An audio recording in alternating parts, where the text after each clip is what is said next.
அனைவருக்கும் வணக்கம்.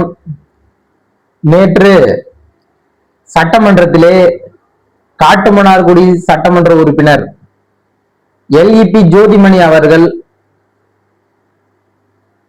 கோரிக்கை வைத்த அந்த உரையாடல் மிகப்பெரிய வைரல் கண்டென்ட்டாக சமூக வலைதளத்தில் உலாவி வருகிறது.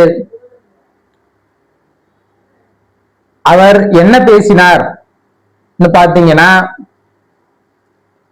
சட்டமன்ற உறுப்பினர்கள் தங்கள் வீட்டிலிருந்து சட்டமன்றத்திற்கு வருவதற்கு கார் வசதி ஏற்படுத்தி தர வேண்டும். குறிப்பா பாத்தீங்கன்னா, அவர் 250 கிலோமீட்டர் பயணம் செய்து வருவதாகவும், அதற்கு காரில் பஸ்ஸிலோ ட்ரெயினிலோ வந்தா டிராவல் அலவன்ஸ் கொடுப்பதாகவும், ஆனால் அவர் தொகுதி 40 கிலோமீட்டர் சுற்றுவட்டாரம் உள்ளது. தொகுதி முழுவதும் பயணிப்பதற்கு தனியார் செயலர் வைத்துக் கொள்ள முடியாது, அதற்கு பொருளாதார வசதி இல்லை. கார் வைத்துக் கொள்ள முடியாது, அதற்கும் பொருளாதார வசதி இல்லை. எனவே தமிழக அரசு சட்டமன்ற உறுப்பினர்களுக்கு கார் வசதி ஏற்படுத்தி தர வேண்டும் என கோரிக்கை வைத்துள்ளார். இந்த கோரிக்கை வீடியோ தான் மிகப்பெரிய அளவில் வைரல் கண்டென்ட்டா உலா வந்து கொண்டிருக்கு நேற்றிலிருந்து. தற்பொழுது தமிழக வெற்றி கழக ஆட்சியிலே எளிமையான சட்டமன்ற உறுப்பினர்கள் பலர் சட்டமன்றத்தை அலங்கரித்துள்ளனர். அவர்களுக்கெல்லாம் பயன்பெறும் வகையில் தான், அதான் குறிப்பா ஒரு சட்டமன்ற உறுப்பினர் செருப்பு கூட இல்லாம இருக்காங்க அப்படின்ற மாதிரி காட்டுமன்னார்குடி சட்டமன்ற உறுப்பினர் அவர்கள் கூறியிருந்தார்கள். இது பெரும் அளவில் வரவேற்கப்பட்ட ஒரு ஸ்பீச்சாகவே சட்டமன்றத்தில் பார்க்கப்பட்டது. ஆனா இதில் முக்கியமான எடுத்து பேச வேண்டிய விஷயம் என்னன்னு பாத்தீங்கன்னா, இந்த கருத்தை கூறியிருக்கும் காட்டுமன்னார்குடி சட்டமன்ற உறுப்பினர் LEP ஜோதிமணி அவர்கள் ஒரு சாதாரண குடும்பத்திலிருந்து வந்தவர் அல்ல. அவருடைய தந்தை முன்னாள் தமிழ்நாடு காங்கிரஸ் கமிட்டி தலைவராக இருந்தவர், 3 முறை நாடாளுமன்ற உறுப்பினராக இருந்தவர். இன்னும் கேட்டீங்கன்னா, அகில இந்திய அளவில் தீண்டாமை ஒழிப்பு குழு உருவாக்கப்பட்டு அதற்கு தலைவராக இருந்தவர் இளைய பெருமாள் அவர்கள். தமிழகத்திலே தாழ்த்தப்பட்ட மக்களுக்கும் ஒடுக்கப்பட்ட மக்களுக்கும் பல்வேறு நலன்களை திட்டங்களை கொண்டு வந்து கொடுத்தவர் ஐயா இளைய பெருமாள் அவர்கள். அவருடைய வாரிசுதான், அவருடைய மகன் தான் LEP ஜோதிமணி அவர்கள்.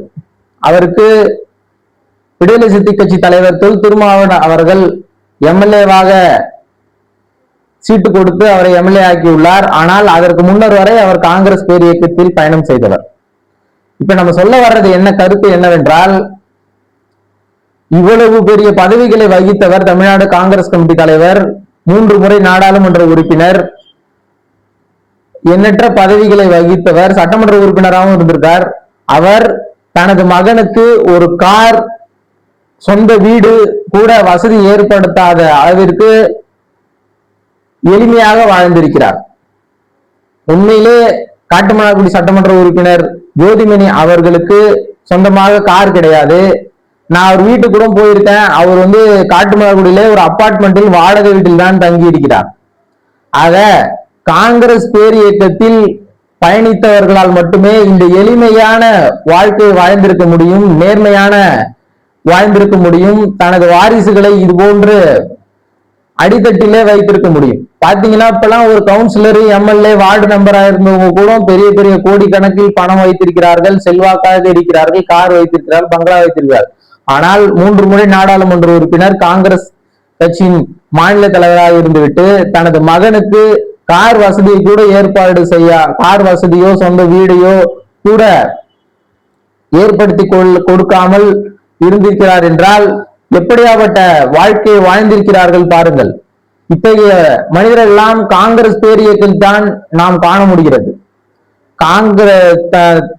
பெருந்தலைவர் காமராஜர் காலம் தொட்டு ஐயா கக்கன், இளைய பெருமாள் என எண்ணற்ற காங்கிரஸ் பேரியக்க தோழர்கள் இது போன்று எளிமையான வாழ்க்கையை வாழ்ந்து கொண்டிருக்கிறார்கள். அவர்கள் வாரிசுகள் சிரமப்பட்டு கொண்டிருக்கிறார்கள். நாங்கள் எல்லாம் எங்க வட்டாரம் முழுவதும் பயணிக்கும் பொழுதெல்லாம் அங்கே கிராமத்தில் சந்திக்கும் பொழுது நானும் காங்கிரஸில் தான் இருந்தேன், நானும் காங்கிரஸில் இருந்து பல பெரியவர்கள் சொல்லுவார்கள். ஆனால் அனைவரும் எளிமையான பின்புலத்தில் இருப்பவர்கள், மிகவும் சிரமப்பட கொண்டு இருப்பவர்கள். ஆனால் அவர்களுடைய செயல்பாடுகளை நாம் விசாரித்து பார்த்தால் பெரிய எம்எல்ஏக்களுடன் எம்பிக்களுடன் தொடர்பு ஏற்படுத்தி அவர் பல நலத்திட்ட உதவிகளை பொதுமக்களை செய்தவர்களாக தான் இருக்கிறார்கள். ஆக காங்கிரஸ் பேர் இயக்கம் அந்த காலம் தொட்டு எளிமை, நேர்மை என்பதை ஆணித்தரமாக கொண்டுள்ளது. அதை தான் தற்போது வரை செயல்படுத்தி வருகிறது.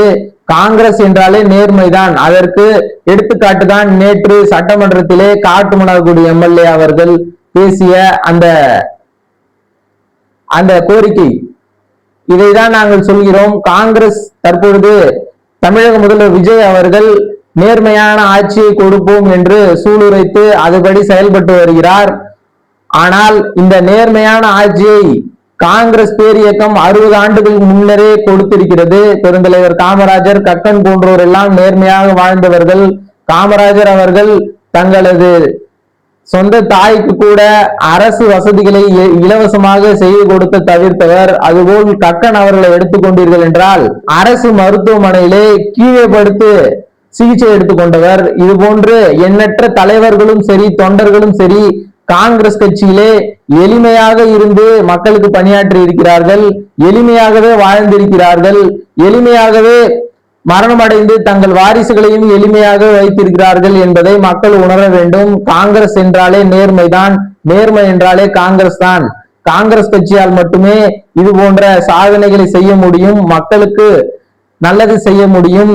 ஏனென்றால் சுதந்திரம் பெற்று தந்த இயக்கம் காங்கிரஸ் பேர் இயக்கம். அதன் வழியில் வந்தவர்கள் தான் காங்கிரஸ்காரர்கள்.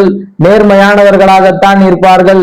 எங்களது மாநில தலைவர் மாணிக்கம் தாகூர் அவர்கள் சொல்வதை போல் காங்கிரஸ் தலைவர்கள் என்றாலே நேர்மையானவர்கள் மட்டும்தான் காங்கிரஸில் இருக்க முடியும் என்பதற்கு தான் நேற்றைய சட்டமன்ற கூட்டத்தொடரிலே நடைபெற்ற அந்த கலந்துரையாடல் என்பதை மக்கள் புரிந்து கொள்ள வேண்டும் என்பதற்காகவே இந்த காணொளி.